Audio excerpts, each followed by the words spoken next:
Então, como levar as pessoas para as ruas para que os políticos se sintam constrangidos, pelo menos, a aprovar pacotes como o novo pacote de combate à corrupção, enfim. Por que elas não estão nas ruas e como você lê esse cenário? Então, eu não vejo o ir para as ruas como algo necessário. Lendo sobre corrupção, vários países conseguiram mudar as regras sem ir para as ruas, mas com uma articulação sim da sociedade. Esses estudos mostram então que uma das estratégias igualmente válida é a estratégia de ação por parte da sociedade civil organizada, ações permanentes. Por vezes aí das ruas, elas acabam sendo episódicas, muito fortes, mas episódicas e passam. Enquanto movimentos mais consistentes por parte da sociedade civil organizada permanecem por mais tempo e produzem muitas vezes melhores resultados. O que a gente viu ao longo da história das 10 medidas foi a sociedade civil desenvolvendo músculos, desenvolvendo força, e nós chegamos a essas novas eleições muito mais fortalecidos. Quando a gente pensa sobre as possíveis explicações para a sociedade não estar na rua, duas coisas me vêm à cabeça, com a mesma ressalva do Roberto Liviano de que eu não sou cientista social. Uma das coisas que me vem à mente é que algumas vezes eu ouvi pessoas dizendo que as pessoas hoje acreditam que a Lava Jato as representa e a Lava Jato está fazendo o papel que as pessoas gostariam de estar fazendo. Em relação a esse ponto, eu colocaria a mesma preocupação que o Roberto colocou. Nós não podemos cometer o erro da Itália de colocar nossas expectativas demasiadamente sobre o sistema de justiça. A Lava Jato está fazendo o seu papel, mas ela tem uma força limitada. A única solução para o problema da macrocorrupção brasileira é uma solução sistêmica, é um problema sistêmico que demanda uma resposta sistêmica, e o único canal para uma resposta sistêmica é o Congresso Nacional. Nós precisamos oferecer resposta em diferentes frentes, reformar uma série de leis. Esse pacote da Transparência Internacional e da Fundação Getúlio Vargas, que o Roberto mencionou, tem mais de 80 projetos de lei. O das 10 medidas tinha cerca de 20, agora são mais de 80. Nós precisamos caminhar nessa direção. Uma segunda avaliação é de que muitas pessoas acreditavam numa vinculação partidária da corrupção. Nós, desde o começo, desde 2014 e 2015, nós falamos que corrupção não é um problema de um partido A ou de um partido B, é um problema da sociedade brasileira. A colaboração do Odebrecht implicou 415 políticos de 26 partidos, ou seja, todo o espectro do colorido partidário. Não adianta nós tirarmos simplesmente corruptos do poder, porque o que você vai ter vai ser uma substituição dos rostos corruptos do poder. Nós precisamos sim atacar as causas da corrupção. As 10 medidas objetivavam atacar determinadas causas centrais da corrupção. Esse novo pacote ele vai além, ele ataca as mesmas causas e é mais abrangente ainda. É um pacote muito forte, muito bom, que tem todo o nosso apoio. Agora, para nós pensarmos essa ausência das ruas em relação a 2018, a minha reflexão é de que muito mais importante do que as pessoas irem às ruas em 2018 é o voto consciente. Nós podemos fazer muito mais por meio do voto do que indo às ruas esse ano, por meio de campanhas de conscientização para que as pessoas escolham bem os seus representantes. Afinal de contas, se nós precisamos da solução política, se o Congresso é o único canal para nós termos uma resposta sistêmica contra a corrupção, nós precisamos eleger representantes que exemplifiquem, que representem a nossa diversidade, mas comprometidos com uma agenda anticorrupção. Boa estratégia, né? Vamos torcer por ela. Bom, já que estamos em São Paulo, vou lembrar então de uma reportagem da Folha de São Paulo, muito oportuna, publicada no domingo. É uma provocação, doutor. Sei que você não é responsável por essa investigação, mas não deixa de ser importante ouvi-lo como representante da Lava Jato.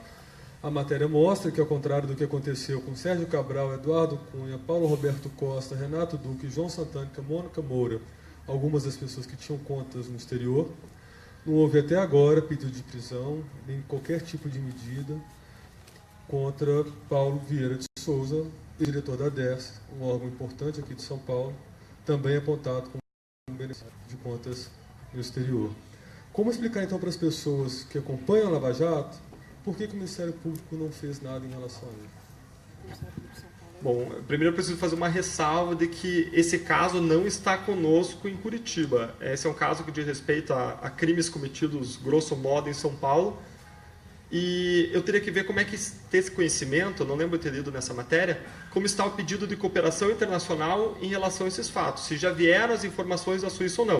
Porque às vezes existe uma informação que está para vir da Suíça, mas ela não chegou e você não pode usar oficialmente. Você não pode usá-la para o pedido de prisão, por exemplo. No caso de Paulo Roberto Costa, eu lembro que a Suíça entrou em contato conosco, me informou por telefone e eu consegui uma autorização da Suíça para usar aquela informação que eles me mandaram em seguida por e-mail para pedir a prisão de Paulo Roberto Costa, mas eu lembro que isso é uma exceção. A Suíça, em regra, não autoriza o uso dessa informação a título provisório para pedir a prisão de modo imediato. Normalmente ela quer que a gente mande um pedido de cooperação, ela responde esse pedido e aí sim você pode utilizar. Um pedido de cooperação como esse com a Suíça, que é um país altamente cooperante, pode demorar até 1 ano. Então eu estou especulando para pensar as possíveis razões. Agora, a resposta, a explicação, com certeza, não é atuação partidária. Os colegas que atuam na Lava Jato em São Paulo são mais de 10 colegas com diferentes perfis, todos concursados, sem qualquer vinculação político-partidária na sua história. Isso, eu posso não conhecer a explicação técnica adequada porque eu não estou nessa investigação, mas o que eu posso afirmar, com toda certeza, com toda a confiança, é que a explicação não é uma atuação partidária. Nós podemos exemplificar isso, por exemplo, com o fato de que lá em Curitiba existia essa acusação de que a Lava Jato atuava partidariamente. Mas por que Lava Jato atuava mais sobre Partido dos Trabalhadores, Partido Progressista e PMDB? Existe uma explicação lógica, simples e direta para isso. O fato é que quem estava na Petrobras eram pessoas indicadas basicamente pelo Partido dos Trabalhadores, que era o partido do poder. E o partido do poder só ia indicar pessoas do seu próprio partido ou da base aliada, o que fez com que a corrupção na Petrobras, e lembrando que o PT estava no poder desde 2002, fosse basicamente praticada por partidos da base aliada. Quando a Lava Jato se espalhou e chegou em algumas empresas que tinham contratos, não só na área federal, mas na área estadual, como a Odebrecht, o que aconteceu foi que a Lava Jato se espalhou para angariar provas de corrupção, de novo, de 26 diferentes partidos, 415 políticos. A gente não pode atuar sobre todo o seu material, nós somos Ministério Público Federal, Polícia Federal, Receita Federal. Em regra, a gente atua sobre a corrupção federal. Quando a gente atua sobre os pedágios no Paraná, é porque são rodovias federais concedidas.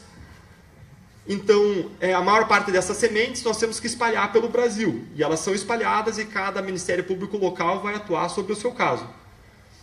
Um outro exemplo de que essa teoria da conspiração não faz qualquer sentido é de que Eduardo Cunha era alguém que era oposição ferrenha, digamos, ao governo do Partido dos Trabalhadores. Ele recebeu em Curitiba o mesmo tratamento padrão de todas as outras pessoas que você mencionou e que receberam o mesmo tratamento padrão em Curitiba. Veja que eu não posso responder por casos que não estão em Curitiba, mas em Curitiba todas as pessoas que caem nas nossas mãos têm o mesmo tratamento padrão. Em relação às pessoas que têm foro privilegiado, que estão hoje em Brasília, se o Supremo restringir o foro privilegiado e elas vierem para Curitiba, o que vai acontecer? O mesmo tratamento padrão para todas as pessoas. Todas as pessoas que representam um risco para a sociedade, nós vamos pedir a prisão delas ou pedir as medidas cabíveis, sejam quem forem, sejam quais forem os partidos delas. Só para colocar um pouquinho mais de contexto e fechar a resposta. A equipe da Lava Jato em Curitiba foi escolhida, passou a trabalhar nesse caso antes de aparecer o primeiro político nela. Todas as pessoas são pessoas sem vinculação político-partidária na sua história, concursadas, com diferentes visões de mundo. Só no Ministério Público nós somos hoje mais de 50 pessoas, procuradores 13 e uma série de colegas servidores de diferentes perfis. Na Polícia Federal você tem outro tanto, na Receita Federal outro tanto. Você dizer que todo esse universo de pessoas, 200 pessoas, se concertaram, escolhidas aleatoriamente, antes de aparecer os políticos, se concertaram para prejudicar alguém ou beneficiar alguém, é construir uma baita de uma teoria da conspiração. Agora, Thiago, eu queria acrescentar aos teus exemplos, Deltan, Sérgio Cabral. Sérgio Cabral não é do PT. Sérgio Cabral já tem mais de 100 anos de condenações, né? E é sempre interessante observar que a corrupção no Brasil é democrática. Ela não é uma corrupção centrada num único partido, né? Os problemas, aliás, eles acontecem dentro dos partidos também. Os partidos são instituições que apodreceram, né? Está aqui um grande brasileiro que nos honra a todos, Modesto Carvalhosa, que nos honra com a presença. Um grande abraço, Modesto, um privilégio ter você aqui, que é um lutador de uma causa que é a candidatura avulsa. O Pacto de São José da Costa Rica prevê que para se apresentar uma candidatura não é necessário você estar vinculado a um partido. Isso é um direito do cidadão. Por que que não se permite isto? Porque aqueles que detêm o poder querem manter o poder para si, querem manter esse poder concentrado. Essa história da seletividade, que é colocada contra o Ministério Público Federal e contra o estadual, pouco importa, faz parte daquela velha estratégia de desqualificar o acusador. Quando você não consegue debater as provas, as pessoas muitas vezes vão por este caminho de desqualificar de forma rasa o acusador, né? E como bem colocou o Deltan, com transparência, não há problema nenhum verificar o caso A, o caso B, o caso C. O Ministério Público é composto por gente que é escolhida por concurso público. Não tem nada a ver com partidarismo. O Ministério Público não tem ligação com o partido A, B ou C. Agora é natural. Você tem um partido que está no poder há 13 anos. Você vai se deparar com os atos praticados por quem? Por quem está no poder. Agora, se você olhar a nível de Brasil, o que acontece nas prefeituras, o que acontece nos estados, Tiago, você vai ver que há um espectro partidário amplo nesta responsabilização. Fazendo, né? Só um registro. Sim. Perguntar por que Paulo Preto não está preso não é desqualificar. Não, eu não estou dizendo é o contrário, na verdade. Não, é reportagem. Sim, quem Paulo cobra Preto, esse tipo de situação, na verdade, quer que continue claro. o mesmo método, o mesmo. O Paulo Preto precisa se verificar. Não se pode ter dois pesos e duas medidas, claro. Não há dúvida sobre isso, né? Mas é necessário também ter um certo cuidado, que muitas vezes aqueles que são os investigados, aqueles que são acusados, que são desmascarados, começam a criar estas teses, dizendo, não, o Ministério Público é seletivo. Por que que não pegou o Aécio? Por que que não pegou o Serra? Eles têm foro privilegiado. E esse é um ponto importante. É um ponto importante, Roberto, porque nós estamos em vias de ter mais um debate em torno disso. O ministro Toffoli se comprometeu a devolver ao plenário do STF o debate em torno desse tema. Parece que já existe uma maioria favorável a mudar um pouco a regra atual. Eu queria ouvir dos dois o que pode impactar, qual é a posição dos senhores sobre essa mudança no foro e por que ela pode ser importante ou não para o país. Aproveitando, estou aqui no embalo, Deltan, aproveitando este embalo, eu quero dizer, e as pessoas aqui conhecem bem a minha posição. Eu sou totalmente contra foro privilegiado. A meu ver, esta ideia de privilégio, ela representa uma negação dos elementos fundamentais da nossa República. Todos são iguais perante a lei. Como é que você pode ter um tratamento privilegiado para alguns? O Brasil tem 50 mil pessoas ou mais com foro privilegiado. E quando eu estou falando que eu defendo a eliminação do foro, eliminação para promotores também. Não vejo sentido em haver foro privilegiado para promotores, para juízes. Nós precisamos nos livrar disso. Aí virão algumas pessoas, Tiago, e dirão o seguinte, não é possível. Nós vamos ter um grande problema se eliminar o foro privilegiado. Porque você veja, alguém como Renan Calheiros, se o caso dele for parar na Justiça de Alagoas, ele vai agir como um coronel, vai manipular a Justiça de Alagoas, e o juiz Eco, que ele chama de juiz Eco, né? O juiz Eco de Alagoas vai julgar de acordo com a conveniência dele. Nós temos uma encruzilhada ali. O que é melhor para a sociedade? O que é melhor socialmente?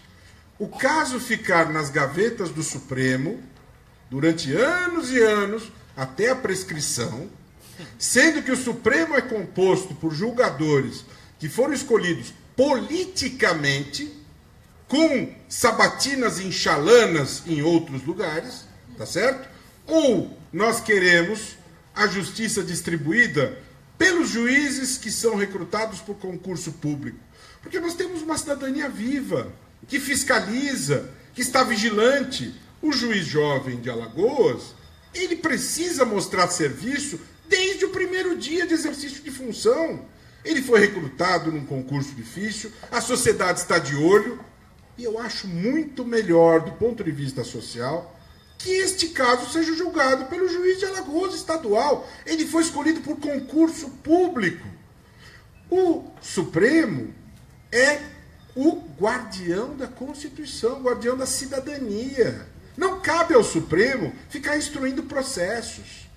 Projeto FGV, Supremo em Números da FGV, 2011 a 2016, 404 ações penais entraram no Supremo.